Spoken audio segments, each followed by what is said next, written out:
Welcome to the Encore Audio Archives YouTube channel. I'm Taper Dave, and this is my channel. I've uploaded hundreds of talks here that I've recorded at meetings in West LA, and I've also recorded conventions starting in 2013. I've got a bunch of those up. And Walt and Mary Murray, the original owners of Encore Audio Archives, started the company in the 80s, and Walt recorded Joe and Charlie's and a bunch of stuff down in Vista, California. My sobriety date is June 20th of 1994. I hope you find something you like, so please like and subscribe to my channel and comment down below. If you want to hear something that I don't have or that you don't see, I'll see that I get it. Anyways, take care and have a great day if you want to. Pete Bingham, real alcoholic. Podium with a drink holder. Love it. You know, I want to thank this committee, who's primarily made up of almost 100% of women. Now, I like women. And this is not going to be a Bruce Jenner moment, but I like women, and you guys, is it too soon? And I just want to thank this committee because it's been running really, really smooth. And some of us get to do this, and I know how much it takes. It's the most inconvenient thing sometimes to do. But the takeaway from these things are awesome. And, you know, for me, way back when, I had to kind of jump through this comfort level that we all come in here with. And when I started volunteering to do stuff, it really made a difference in my self-esteem, because that was the one thing I didn't think I was ever going to get back. So thank you for the committee. I want to thank Rainey. I want to thank Heather. I want to thank whoever else was involved for getting us here. I really appreciate it. I want to welcome those new folks that had the courage to identify. Yeah. Welcome.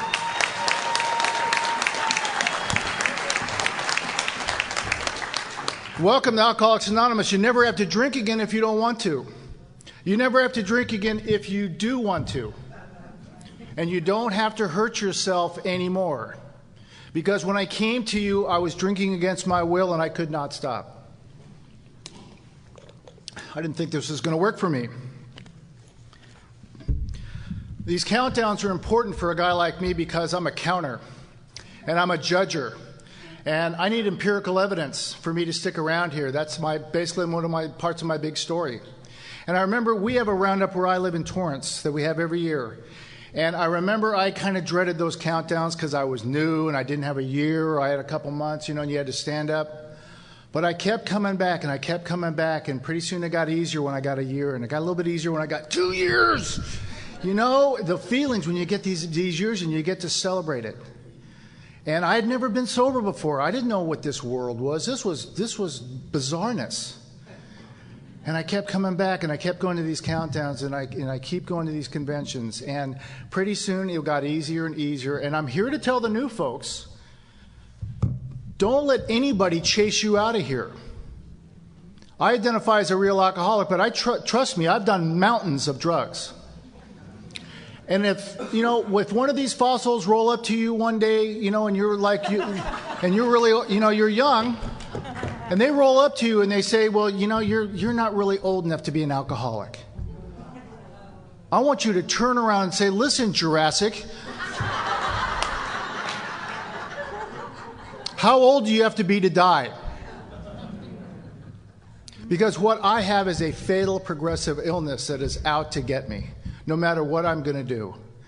And I'm here to tell you that in Alcoholics Anonymous, we don't have a cure here, but we have a solution. And the solution is contained in this blue book that was written a long time ago. And it's contained in a fellowship, because hopefully you'll surround yourself with a lot of wingmen and a lot of wing women, which I had to do. I had to get the guys that were in my sobriety belt, and we hung out, and we judged the speakers, and we went out for coffee, and we smoked cigarettes, and we lied to our sponsors, and we did all these things that we're supposed to do. But we kept coming back, and we got a home group, and we hung out, and we got better. And I'm here to tell you, if there's anything that I can possibly tell you about my experience, is this: if you quit drinking and you put down the drugs, your life will get better. I promise you. It has for me in so many ways. You know, here they have a jerk like me up here as a spiritual speaker. Now, I can't promise you that. I'm going to share a little experience, strength, and the hope might be on your end on that. But, you know, we all have a story. 5,922 days. And if we have any tweakers in the room, stop thinking! Now, I know we got tweakers in Ventura because in Hermosa we got them and they're coming in. I know because I sponsor you people. And you take shit apart and never put it back together. Never. You have this infinity with brushes and grout.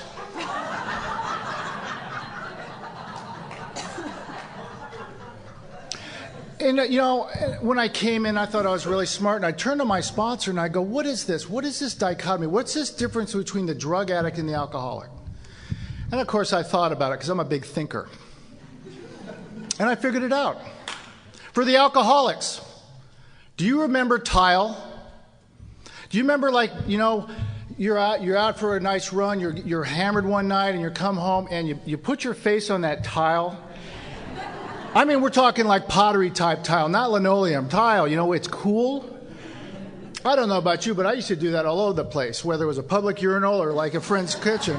Oh, like you've never done it. Jeez. And there's a comfort level for the alcoholic that's on that tile because it's cool and it's safe. But for the drug addict and for the tweaker and for the crack monster, it's carpeting. And I figured it out. It's carpeting. It provides hope. And it provides entertainment. I can't tell you how many times I've been working with a guy and we're reading the book and I got carpeting in my house and invariably he'll do this.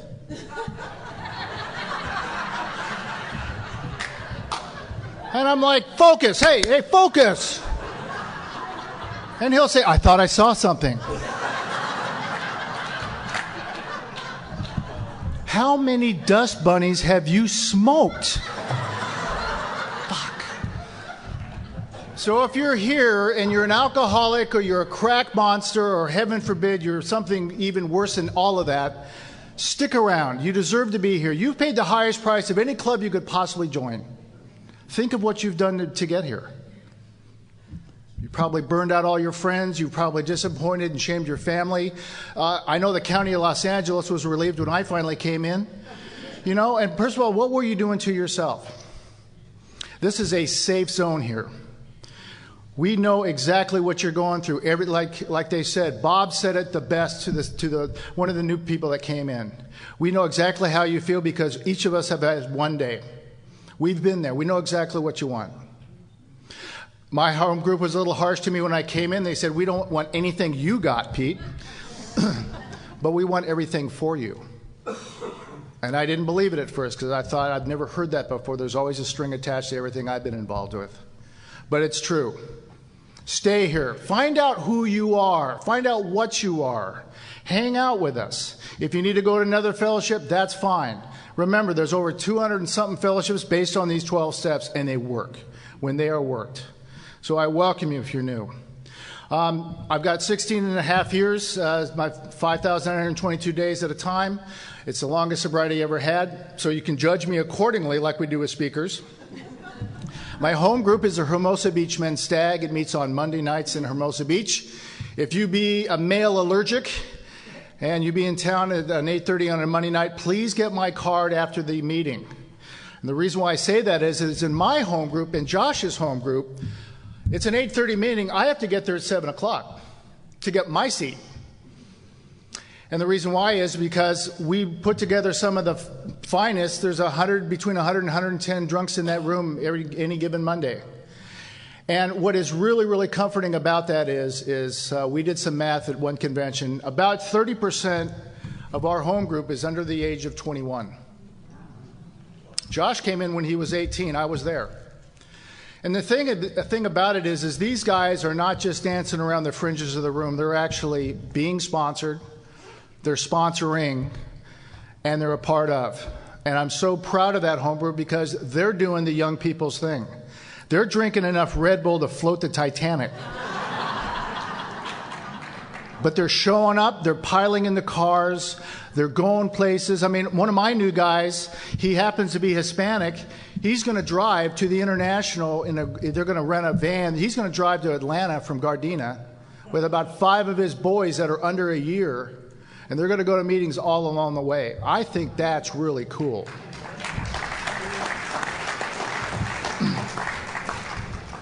So when that person comes to you, and if they haven't already, and they say, are you willing to go to any length for victory over alcohol? You better think about that answer, because it's going to save your life if it's the correct answer. And I'll tell you, I've had more fun than I could even stand around here. So I have a home group. My sponsor's name is JS. He's in Sedona, Arizona right now. He and Adele send their love. I have a grand sponsor. My sponsor Saturday, he turned, he's got a case and a half of sobriety. For the Al-Anons, that's 36 years. Right? It's okay. It's all right. No, there's going to be no math here, I promise. And my grand sponsor, Paul, who's down in Oceanside, he's got 42 years. And he got sober, both of them got sober at the age of 24. So one more time, newcomer, if you be young, this is for you. We are for you. We want to support you in every way possible. I was talking earlier with somebody. I came in at 38. I don't remember my 20s and 30s. I don't remember my professors in college. I don't remember, the combinations on your lockers when you were going to school. I don't remember a lot of stuff. I had to ask my ex-wife half of my story because I was blacking out so bad in the last 10 years.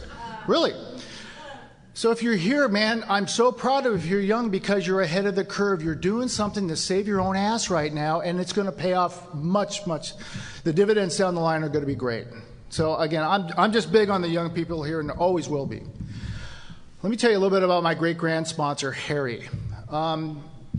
He died about 5 years ago, but Harry died with 55 years of sobriety.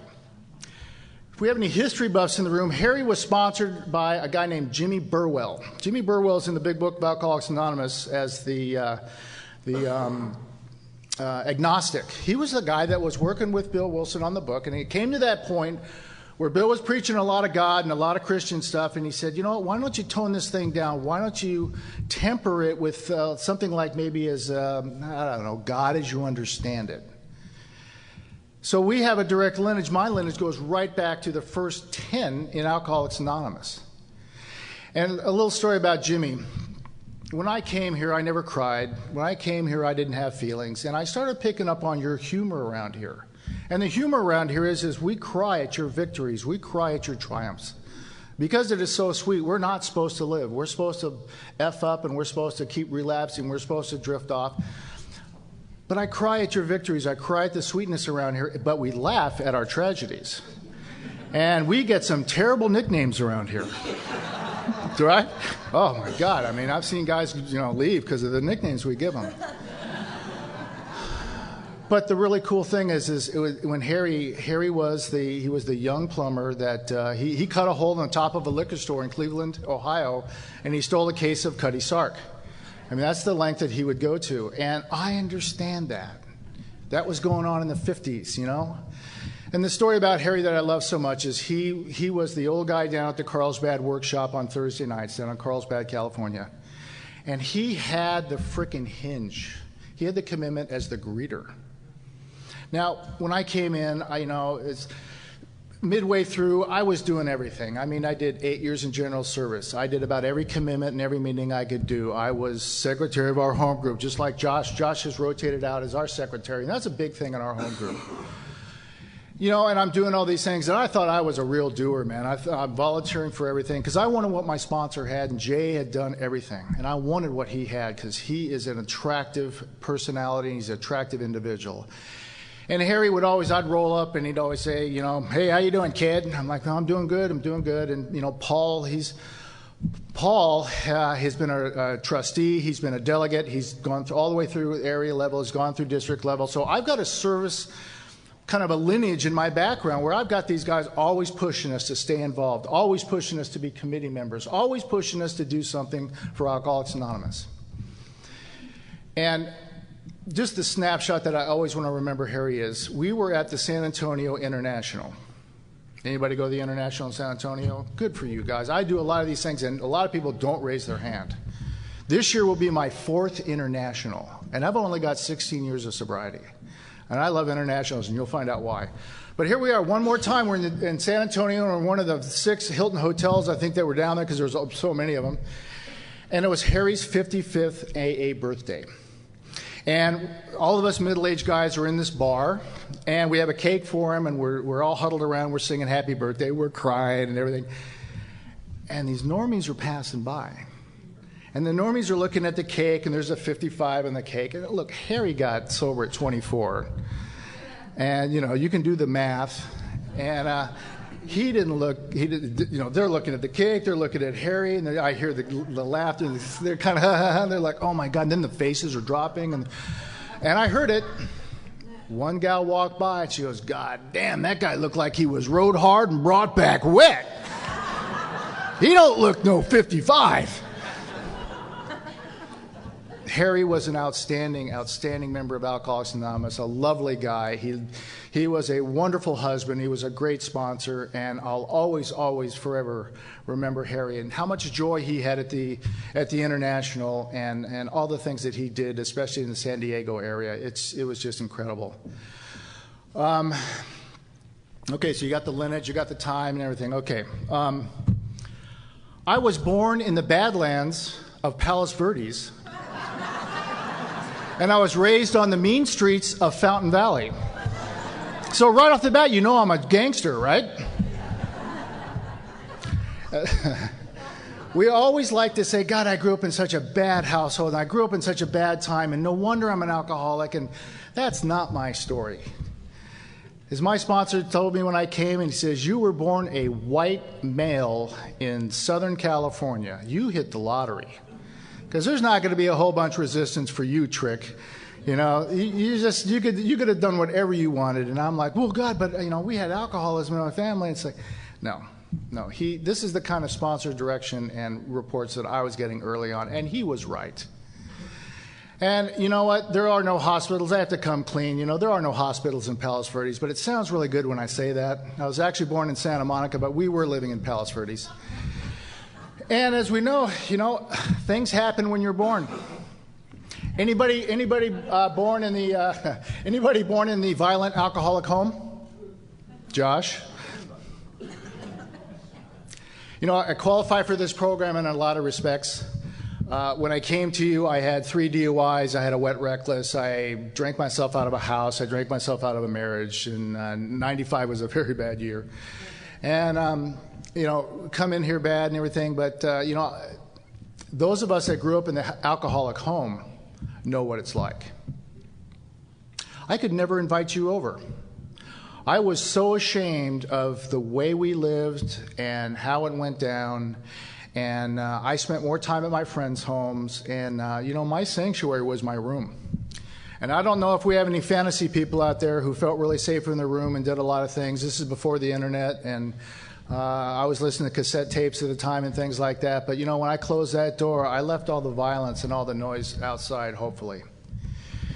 And, you know, it was an amazing thing to grow up in the alcoholic home because I could never predict what was going to be happening when I'd come home. Was there going to be food flying? Was there going to be the massive argument? Was there going to be various levels of undress between the stepdad and mom there? I mean, there were so many injurious things that were going on all the time. It was just crazy. And I was an only child, and I would stay in the room most of the time, and I would always tell myself, I'm never going to be like these people. And that's where my self-centeredness was born. Right off the bat, I got this idea that I wasn't getting enough, that I'm better than, and that I deserve more. I didn't know what entitlement meant, but I invented it right there in Fountain Valley in my room. And I swore that, you know, I would never do this to anybody else, and I was going to break this chain, and you know, I deserve better. And I don't know about you, but I like to be naughty when people are telling me what to do. I'm alcoholic. I like to do the opposite myself, and I like to have the results of that, and I don't care if it's going to get me in trouble or if it's going to get me beat or whatever, but, you know, I like to be naughty. And early on, I started sneaking out. See, the thing is back in Fountain Valley in the 60s, you know, I had the cool room. You know, my mom would try. Bless her heart, she would try. Let me tell you a little bit about my mom, just so you have a framework, so I can kind of qualify of what a real alcoholic is. When we found my mom, I had just graduated high school at 16. It was 1976, and within about 4 months, she died. When we found her, there was 12 vodka bottles under her bed. I don't remember her ever being really sober. She was always in some state of drunkenness. And I remember as these snapshot moments, just like what Josh had, you remember these screensaver moments that are burned into your psyche. I just remembered my little burrhead in the back of the LTD going to the liquor store, and one more time she's scratching another bad check, and the pop-off is going to be rolling around next to me in the backseat, and we're going to go home, and she might get in a wreck because she got in a bunch of wrecks. And I just remembered, yeah, one more time we're going to go to the store. We're going to go to the store. My mom, bless her heart, she went to Schick Shadle 3 times. Does anybody remember Schick Shadle? Actually, it's still going on. If you ever fly to Seattle like I do about once every 2 months, they'll have an advertisement for the Shadle hospitals. And what this is aversion therapy. They roll you in and treat you like a king or a queen when you get there. They give you a nice room. There's no honor bar, but they give you a nice room. And then when treatment time comes, they say, okay, and they reel you up to the bitchinest bar you've ever seen. It's got everything. And it's like, well, what do you like? Of course, hers was vodka and more of it. And what they do is they ply you with vodka and they make you sick, and they ply you with vodka and they make you sick, and they do it over and over and over again until hopefully you can't stand the sight, smell, or the sound of any vodka. She went there 3 times. And it was so classic because you can tell when she came out because she was all shaky and she was drinking carbonated water with lemon. And we've all seen people that, you know, that are, they're in various stages of denial when they're not drinking, you know, this untreated alcoholism, we call it. And I remember she was just a wreck, but she never got it. She never got it. And I remember when, of course, she was on top of my men's list in my inventory. And thank God I had a sponsor to, like, you know, weed me down on this lady about, you know, look, she was doing the best she could with what she got. She was a freaking lush, man. She couldn't have this thing that we call AA. And I don't remember her going to any meetings or anything like that at all. But, you know, she died at the age of 54. My sister died at the age of 52. She was 13 years older than I am. And then there's me. And I should have killed each and every one of you if I was passing you by on the freeway, because I am not a bar drinker. I'm a car drinker. I do my best work in the car. And I drove drunk thousands of times. Thousands of times. I'm a smart alcoholic. By the time I had my 2nd or 3rd DUI, you know, I'm signing my own court card. I know how this thing works. And your AA meetings, holy crap, man. I remember the AA meetings. I'd get there late and leave early. Obviously, it was a cult because there was a wicker basket going around, and guys are holding hands during frickin' prayers. You know, and I'm an atheist. And I'm in with this group of these ragtag losers and quitters, and they're, you know, it's like I couldn't do it. You tell an alcoholic what to do, and we do the opposite. It was not until I got so bad that you guys really started looking good.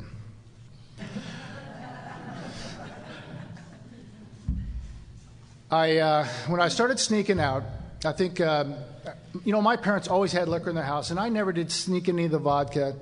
You know, later on I did, but I didn't really, that wasn't really my drink of choice per se. But, you know, the dad always had the hams, it was called a hams kegger, a little pony kegger in the refrigerator. I'd take a hit off of that every now and then, but I hated the taste of it, the beer and stuff. And it wasn't until one of the nights that I'm sneaking out of my window, I'd go out with all the neighbors out there, you know, that were hanging out. And one of them had a funny looking bottle with a twist off. And he was saying, hey, do you want some of this? Call me a people pleaser or whatever. I never asked what it was. You know, if you said, do you want some of this? I didn't care. I'd always say yes. I mean, it could have been dog dew wrapped up in tissue. Yes. You know, I just wanted to be a part of, I guess. So we're under the street lamp that one night, and the long bottle came out, and I took a pull off this thing, and yeah, God, it was kind of strawberry-ish. It was kind of fruity, kind of cool, and I read it, and it said Strawberry Hill. Now, for the new folks here, ask your sponsor what Strawberry Hill was. You know, it's kind of like what Tina used to drink. And I want to thank Tina A for coming down here. She was speaking last night up in Santa Barbara, and she found out that I was here, and she said, "I've never heard you speak. Can I come down?" I said, "Sure, no problem. Thanks for doing that. That was really sweet." So ask your sponsor what Strawberry Hill was. Strawberry Hill really was, in a nutshell, it was like MD 2020. I'm in Ventura. That's right. You guys know what MD is. And you know what Night Train is? Nice. The Silk Sheeters in Hermosa Beach have no idea what that stuff is, man. Right on. Love it. Strawberry Hill was a wine that never met a grape. I mean, seriously, it was this bathroom concoction with a lot of frickin' flavor in it, and it used to stain the shit out of your shoes when you threw it up. Really, really. So, you know, God, it's Kool-Aid, and then when I had Annie Greensprings, which was it's a sister of the Strawberry Hill. I didn't have a lot of money, and I was boosting it at 7-Eleven, so I didn't have a big choice. But, you know, it was warm when it went down, and it started changing my perception. I thought, God, this is cool, but I'm part of these guys, this group of cool guys that were my age, and they were all sneaking out of their house. We're all being naughty.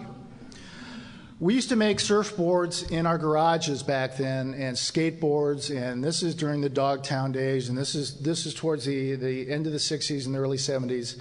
And we're bolting trucks on water skis, and we're making surfboards. And my buddy, I was a sander. Okay, I had the rotary sander, and you wear the aspirator and the hat.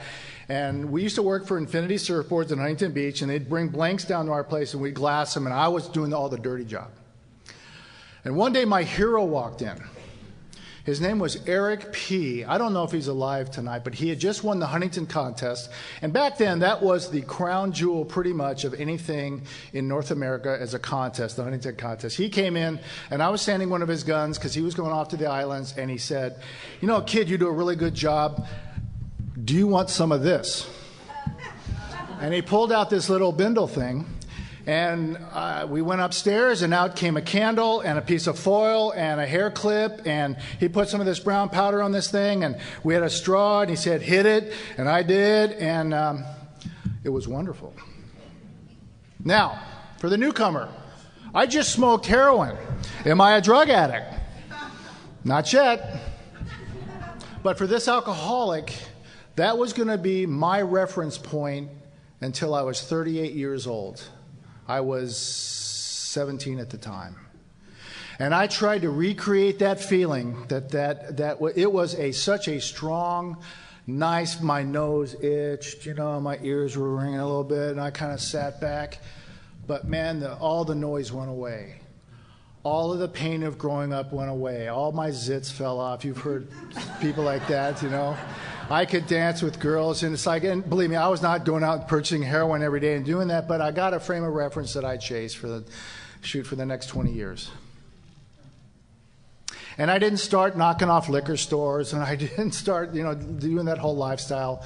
But I started drinking a little bit more because I found out that I felt better and I could do you better with a little bit of a buzz on. And that was my story for the next 20 years. I mean, I drank a lot. I got a chance to get out of high school, and I was a tennis player, and I'll tell you, you know, I represented in college, and I went to UC Santa Barbara later on, but, you know, one of the crown jewels in tennis, if you're a tennis player, is playing up in Ojai. And that's where all the colleges go. You have to have an invitation. All the high schools went.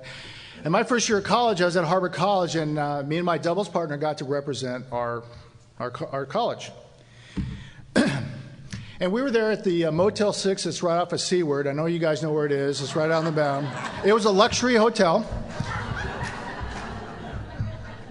And you know what? There were some bros next door, and they were like, they were smoking some pot, I think. And it was weird because, you know, we felt so sorry for them. They had these little teeny pinners, little teeny.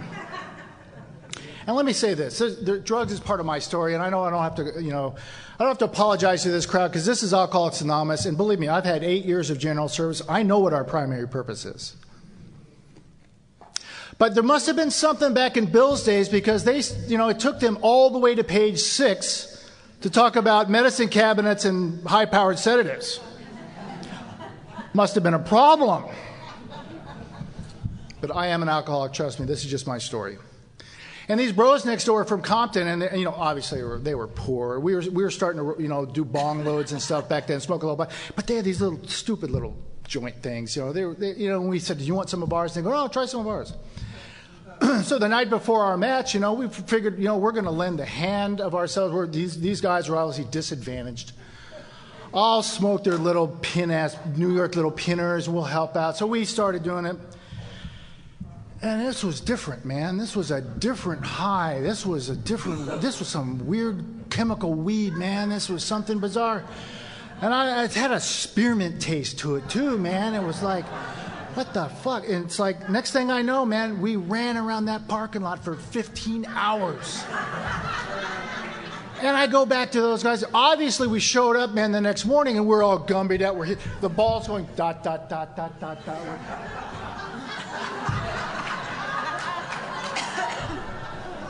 Our coach is going, we got bageled 0-0, and we were a good team. And our coach is like, what? Oh, man, we got back to that frickin' Motel 6, and we went to those guys, and we're like, what the hell is that? And they go, oh, man, it's just a little Sherman action, a little cannabinol. I go, I don't do animal tranquilizers. No more small pinners. Not for this alcoholic. It was fun. I mean, those days were fun. I loved drinking. It was great. But with anything good, man, it starts to taper down. And when I got to UC Santa Barbara, I'll tell you, I was a daily drinker. I was there as a junior. I walked in, and the one piece of furniture I had, you probably remember some of these old guys here. Do you remember that furniture that we used to have where you had the lid, and you open it up, and there'd be like a record player in there, and like that? Remember that? Yeah, it's called a turntable, a stereo. I'm old. So I gutted that bad boy out. I put a mirror on top of that lid, and I jigsawed some round holes in there, and I brought in a bar to my dorm room. First year. Of course, I was a hit. All the other freshmen are like going, dang, how'd you do that? How'd you get that in here? My blood alcohol level matched my GPA for the next 2 years. It was not pretty, and I got out of there by the skin of my teeth, and that's where I got my first DUI in Isla Vista. I dream about Isla Vista. Oh, God. If there's anybody here in their last 30 days, and you're going to go out and get busted in Isla Vista. That jail is so cool, man. They give you a freaking McDonald's. There's really no gangbangers up there. You don't have to look tough and stuff, and it's really comfortable. It's like casual. I mean, I went there on Halloween. If you're ever going to go to jail, newcomer, go Halloween. Josh, you would have loved it. The devil and an angel were sitting on the bench. Fuck. There was a pirate in there. I had never seen, it was before the pirate craze. I'd never seen a pirate in public, man. It was like, fucking so cool. And then there was me, the hors d'oeuvre. I don't do well in jail unlike you people. I mean, I never got the hang of it. I swore after my third DUI and the wet reckless, I go, I can't do this anymore. I'm getting old and I'm getting tired. I tried to get married. She knew what she was getting into. I was a self-centered ass, bar none. 95 was a very, very bad year for this alcoholic. I didn't mention, I love music. I followed the Grateful Dead for 15 years. If you've ever been in the parking lot of any Dead show, you could get anything you'd ever want. It was the happiest place on earth. And I am so proud. I'm so proud to be here because my first Dead show was in your little bull rink here in the county fairgrounds. It was 1984. 1984. And it was a heavenly experience. And I'd follow those guys around for the next 12 and a half years. I went to over 100 shows. I went to a bunch of Jerry shows. And what happened August 6, 1995, Jerry Garcia died. And the frickin' fun was over. I was spiraling out of my alcoholism. She had left. And I had wrecked my company car. And my boss called me and he said, listen, we're going to give you 30 days to get your shit together. Call us when you're done. Boom. This was before HR. And like all good gangsters, my parents came to pick me up because my wife had called. And it's funny because Astrid spoke here Friday. I ended up also at the ABC Center in Indio, California. It was the last house in the block. And every guy in there was on his third strike, and every woman was there that had lost their children. And then there was me. My nickname in my treatment center was Prince Valium. Because I like to cut out the middleman when I'm going through a divorce. I'm depressed. So I prescribed myself some antidepressants, and I was going down to Tijuana twice a month, and I was putting them down my underwear, and I was getting jars of Valiums and all kinds of stuff. And it just got worse, never better. And what happened was when I was at that ABC Center, I detoxed there, and they took us to an AA speaker meeting. They piled us in the short bus, and it went up to Portola, and there was a guy that was up at a podium, and he looked pretty sharp, and he was talking about his story. And I had never been to a speaker meeting before, because I was going to do your AA, but you know me, I'm signing my own court cards. I'm not going to join this thing.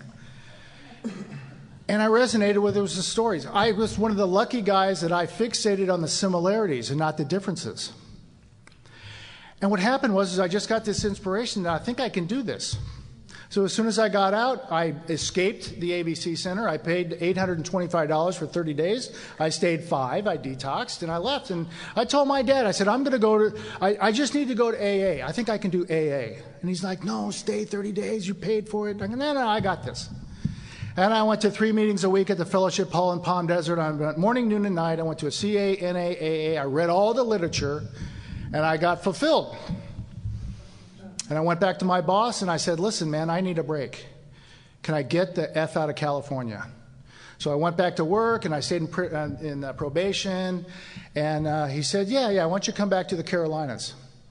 To obtain additional copies, receive a free catalog of AA and Al-Anon talks, or to find out about our tape and CD of the Month Club, call Encore Audio Archives at 1-800-878-1308 or visit our website at www.12steptapes.com.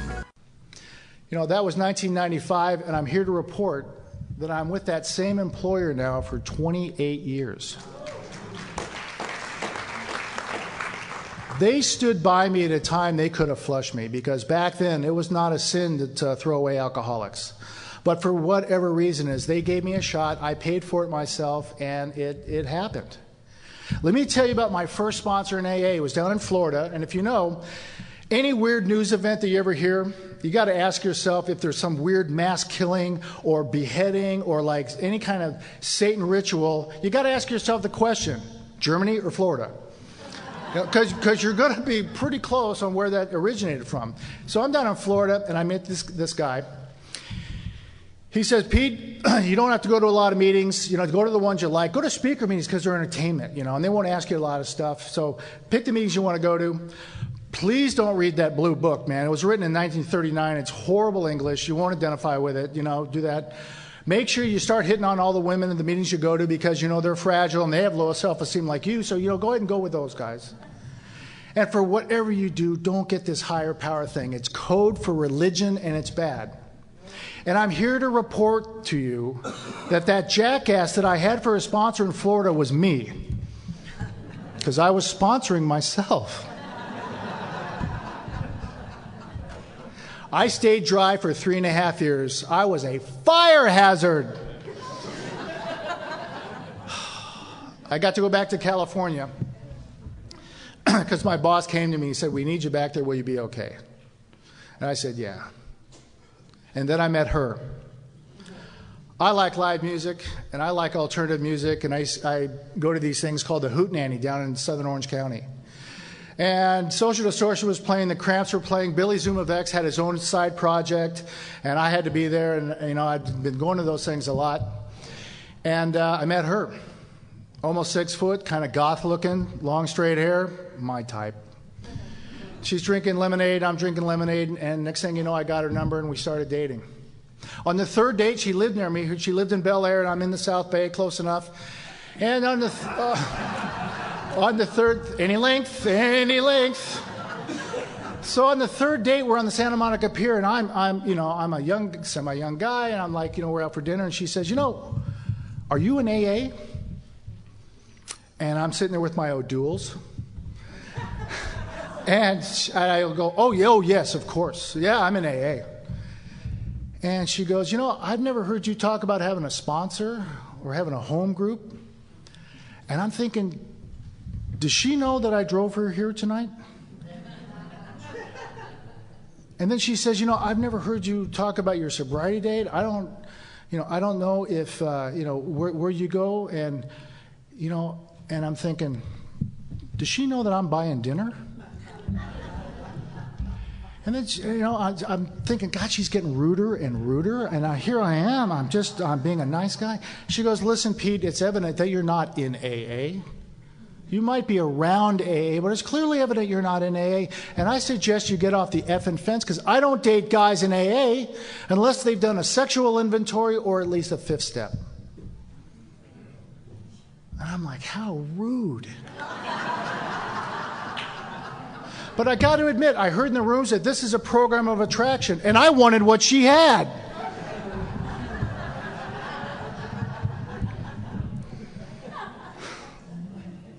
We all get here different ways.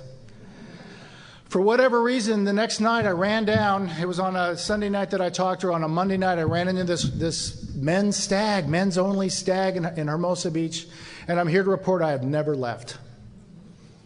I was in these rooms, and these guys were telling their stories, and they're talking about killing themselves. One guy outlined how he was going to run into this abutment on the 110 freeway in a couple weeks, and he was going to kill himself, and he detailed very vividly how he was going to do this. I had to come back the next week, Oh, fuck, is this all talk or what? So you piqued my interest. And these guys are sharing a lot of weird shit, man, really costly stuff that I wouldn't bring out in public. And then I did this thing, there's a guy in front of me. I heard, you really should get a sponsor. And there's this guy with long hair. And I get resentment over guys with long hair or any hair. and he rips off this share in this meeting. And all these guys are like going, whoa. And some of the guys hated it. Some of the guys liked it. So I followed him out to the parking lot. And I said, excuse me, sir. He goes, my name's Jay. And I said, yeah, listen, I need help. Will you help me? I didn't plan on using those words or that term. I don't know where that came from. But he didn't say yes. And I heard, oh, God, these guys are going to fawn all over you if you do that. And he goes, meet me in the morning at my coffee shop and we'll talk about it. And I'm like, this doof, he doesn't know who he's got, man. I am going to be a great addition to this frickin' cult.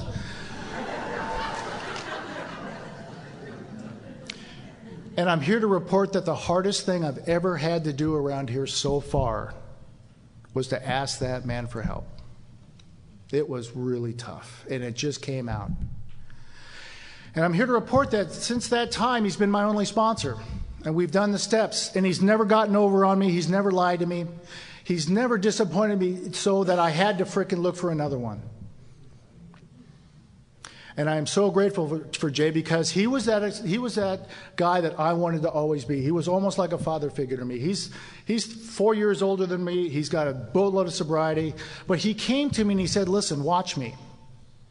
Watch the way I treat others. Watch the way I treat my employees. Have dinner with me anytime you want. Watch the way I treat my family. And if this is something that is attractive to you, you can have it. And that really got my attention, because he was being intimate. Spirituality is something that points way beyond the ordinary and way beyond our limited self. Spirituality happens in the least time that you expect it to. But for me, spirituality was like the wind. You can't see it. You can feel it sometimes, but you know it's there internally. You know spirituality is around you when you experience it. And spirituality is not of this earth. It's not something that you can possess. It's not something that you can contain. But you know it's around. You know it's happening. And I went to 3 meetings a week with this guy. I'm also a regular member of the Roxbury Men's Stag in Beverly Hills on Wednesday nights. Oldest men's stag west of the Mississippi, started in 1946. Been going there ever since. And I've met more awesome guys in the men's stags that I go to, because they have the answers to all my possible questions. And they give it away for fun and for free. It's just an amazing thing. Now, spirituality, I was not a big spiritual guy when I got here. I know you can't believe that.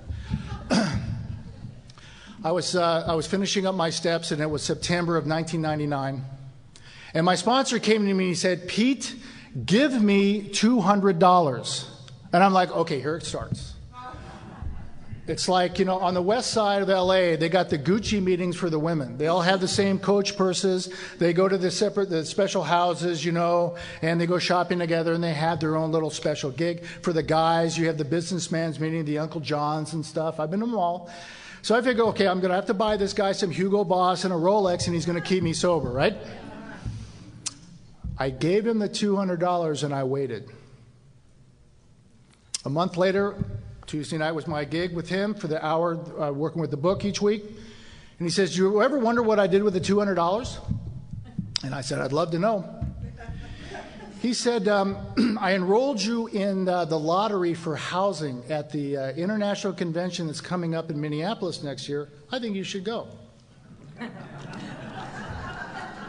I'm a newcomer in AA. I'm like, "What's an international convention?"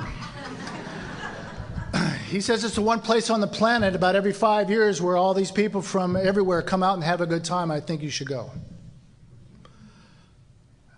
My mind said I don't have the time, I don't have the desire, I certainly didn't have the money. But out of my mouth, I just said yes. He'd always implored me, just say yes around here. This is an experiential experience you're going to have. It's an experiential program. If you say no to stuff around here, your life is going to get narrow just like it was, and it's going to get dark, and pretty soon you're going to be totally unhappy. I suggest you just say yes, and I have. Just like when the Bindle was around or the Hit or whatever. You bet. Let's go. Let's do it. But this is the spiritual part of the program now. I'm actually letting my guard down, and I'm going to trust somebody I don't even know. And what happened was I had a bitchin' time at this international. For me, it came down to the last day. It's just like in every meeting, man. We had this big-ass meeting where we had 55,000 people in the Twin Stadium in Minneapolis. Tom I, who I know personally from Southern Pines, North Carolina, was speaking. He had a great talk, and everybody clapped, and it was great. And then we all got up to say the silly prayer. You know what we do when you do here? I'm a newcomer. This can't be real. It's like, we're going to really do that here in public? We all got up and we held hands. And I looked out and I saw you. I saw all of you. And it occurred to me, why are all these people here at this one spot saying this silly prayer? This thing probably works. And one of my buddy's wives turns around and she said, "Pete, everybody in this stadium's had a bottom." And I'm like, that's random. Thanks for sharing, though, Trixie, or whatever her name was. But that's exactly what I frickin' needed. I needed to see you. I needed to see this commitment that everybody was having fun. And we had fun that week. I have leaned into this program ever since that time. There is a God, and it's not me. The closest I ever got to a Bible was anytime I was in a hotel room, it might be in that drawer. When I got sober, it was really funny because there was one symbolism in religion that I hated. And it wasn't the crucifix, even though it was really close, because here you got a guy, a dead guy on a cross, nailed up there. His father did it, and I'm thinking, this is what they're going to do to his favorite son. What are they going to do to me? So I didn't embrace that, but I'm thinking, what is the one thing that I got to get over, because I got to embrace this thing? And it was the praying hands. If you all come to my house in Torrance, California, every single room that I have got some kind of praying hands in there, whether it's macrame, needlepoint, sketches, oil painting, pottery. I even had some guys on eBay rip off a couple tombstones in Germany of the praying hands, and it was copper. I didn't know it was ripped off till I got them, so I didn't endorse that. But I've got praying hands all over my house. I've got bookends everywhere. See, I'm a salesman, and I got the whole West Coast, so when I got some downtime, I'm in an antique store, and I'm firing through the door, and they always ask, "Are you looking for anything?" Praying hands. And I love it because every now and then you nail something. See, for this alcoholic, I got to remember where I came from. It was dark. There was no self-esteem. I knew what shoes you guys had in my first couple of meetings because my head was down there. I knew if you had laces or not. And it's not that way today. Spirituality is a very funny thing because we think some guys have it and we think others don't. Again, it's like the wind. When I was new, my sponsor says, your job is to say a little prayer in the morning and say a prayer at night. And, if that's the way you're going to make your start, make your start. So every morning I had the same way to go to work each day. I picked out some kind of symbol, a sign or a plant, a tree. And every morning I said the simplest prayer, and it was, help. And it morphed into other things, please, and some other things. And on the way home, if I didn't drink that day on the way home and I had another little spot that I'd look over, I'd say thanks. I prayed to my bedspread for 2 years. It was hard. But the funniest things would happen. Every day, something good would happen that would get my attention.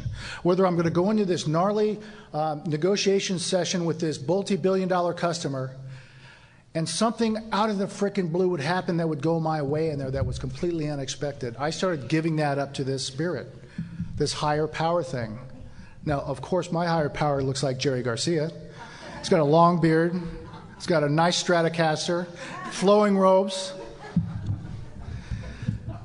And it happened over and over and over again. And to this day, new stuff and fun stuff happens every day. And it's my higher power showing off. He's reminding me that I'm always here before anything you do. I don't have to find God. He's already found. He's around. It's my job to just kind of acknowledge it. I was going to the Rodeo group when I was new, and it's one of these really cool meetings where, the stars go, and I love watching strippers and Hollywood stars try to get sober. It's really cool. And, I'm dancing around this meeting. It's a really cool meeting. They don't have it in the old place, but in the church there off of Cannon Street, they have it there. And this guy came up to me, and he asked me to sponsor him. And I was a year sober. And I was appalled. I didn't know what to do. So I ran back to Jay and I said, Jay, this guy just asked me for help last night. And Jay goes, well, what did you say? Did you say yes? I go, yeah. I said yes. But I said, he's gay. I don't know anything about being gay. He goes, no, dipweed. He says, your job is to take him through the steps. You're supposed to guide him. He knows how to be gay.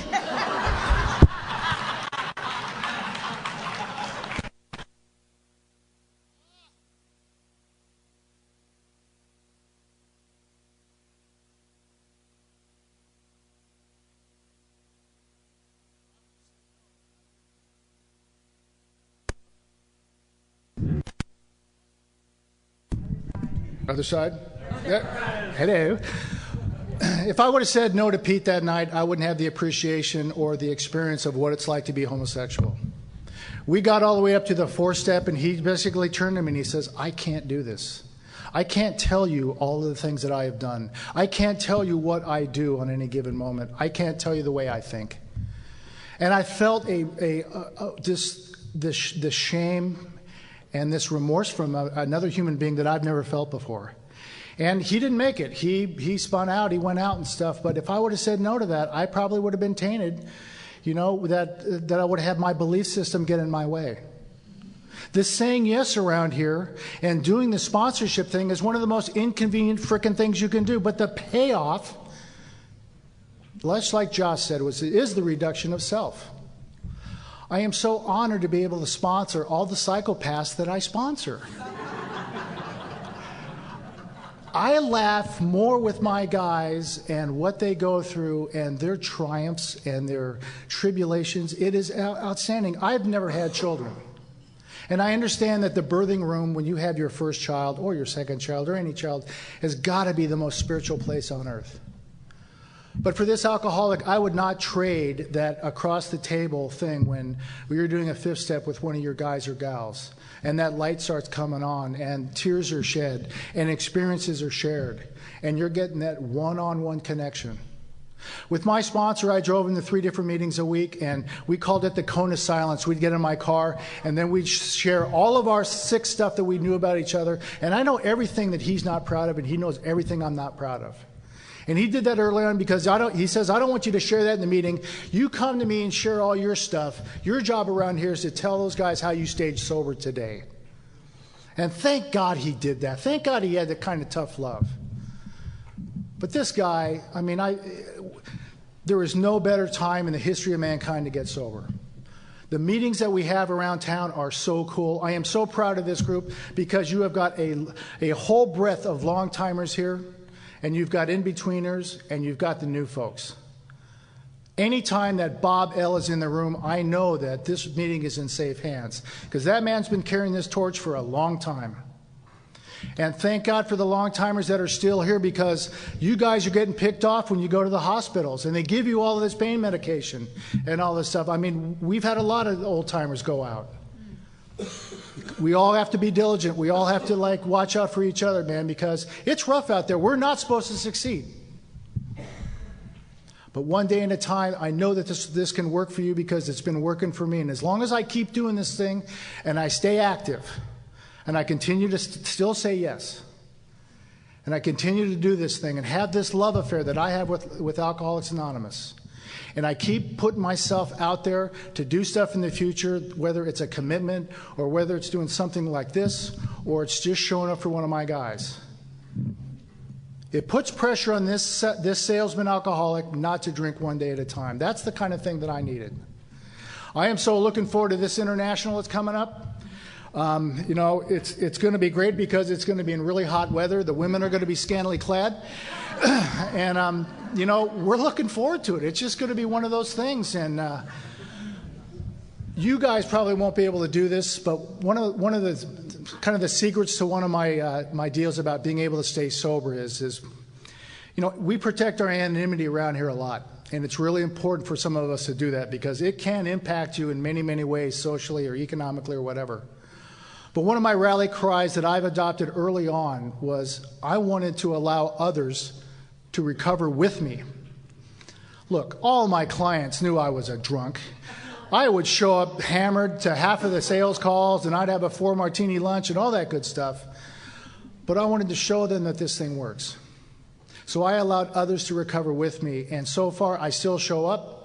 And ex-presidents of mine and other customers that I've known forever, they always look me in the eye and they say, how's it going? And I'll say, it's just going absolutely incredible. I'll end with this. You're going to be asked to do some things that you don't want to do around here and you don't think it's a good idea and you can't understand, you know, what does this have to do with drinking? In 94, my sponsor one more time came to me and said, listen, we're going to go down to Belize and we'd really like to have you go. You got some expertise in construction. We'd like you to go. And you know the story. My mind said, I don't have the time, I don't have the desire, I don't have the money. But out of my mouth, I just said yes. And we went down there. There were 6 of us, and they're all guys from the home group, and we're not part of this guy's church, but we went down there, and we built some houses for the poorest of the poor. It was way in the backwoods. I had to get like 16 shots before I went. It was 90 degrees and 90% humidity. There was no power. There was no running water where we were at. We were in the rainforest, and we're working.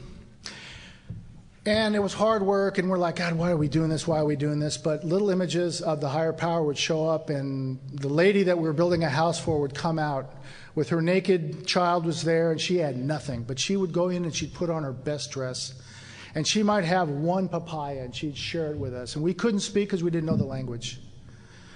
And it was really crazy because on the way home, the women of that town had written us a letter. Because we had donated some computers and we built 28 houses, block houses, put the roofs on them with a rain collector. And on the way home, one of our guys spoke Spanish and he read this letter. And it said, why do you guys come here? You're 4,000 miles away. Why did you come here? We're so thankful and we just don't know why, but you're heaven sent. And I'll tell you what, for this self-centered alcoholic, when I got to my little apartment, when I was going through my divorce and I was paying back all the money, and I didn't have a lot of self-esteem because I was a newcomer in Alcoholics Anonymous, and I was doing my steps and I wasn't dating, and I was just keeping my head down. And I got back to my little one-bedroom apartment in Torrance, and I saw that I had carpeting. Don't get excited, tweakers. And I picked up my phone, and there was a dial tone. And I went over to my ratty little sink, and there was water coming out of the faucet, and I was so grateful. I don't know your story, but you got a story. This program will work for you, and it's full of miracles. Don't leave before the miracle. It could be you. Thank you.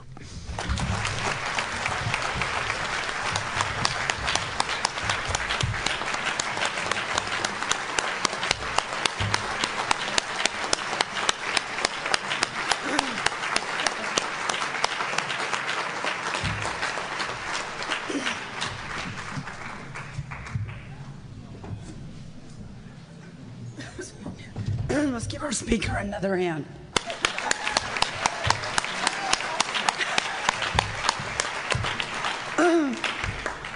Wow, it's getting worse. I would like to thank Jackie C. for reading Chapter 3, Eric B. for reading Chapter 5, and Wanda for the 12 traditions. All the speaker meetings, however, will be recorded this weekend. CDs will be available in the hospitality area for $7 after the meeting. It's over there. At this time, Ryan W. is going to read Vision for You, then lead us out in the Serenity prayer.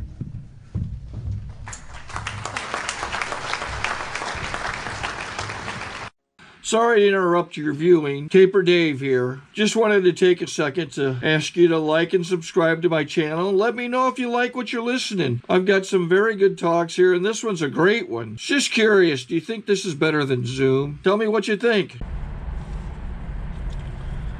Okay, this is how I prepare my drone for launching. I like to do it inside the cab of my truck so I'm not standing outside in the weather. To install the joysticks for control, up and down, right and left, powered on. I have an Android phone that I use to connect it to the drone with. And it's actually controlled through the iPhone, through an app. Oops, wrong way. It's actually controlled through the iPhone, or through this Android phone, through the app. It's actually controlled through the Android phone, through an app, and you connect it through this short connection right here.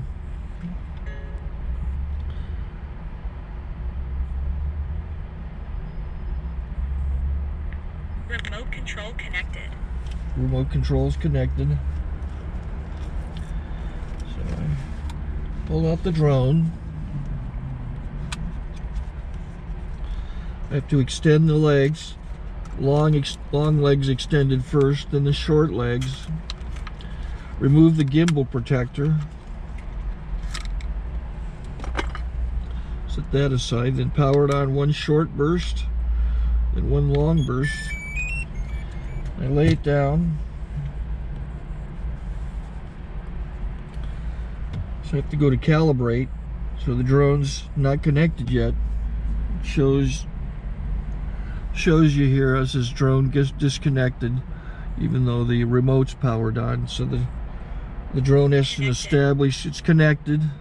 So I go into the app to calibration mode. First I'll calibrate the remote controller. Start calibration. Out, in, oop, out, in, up, down, and then this little wheel is to control the gimbal. So it's calibrated.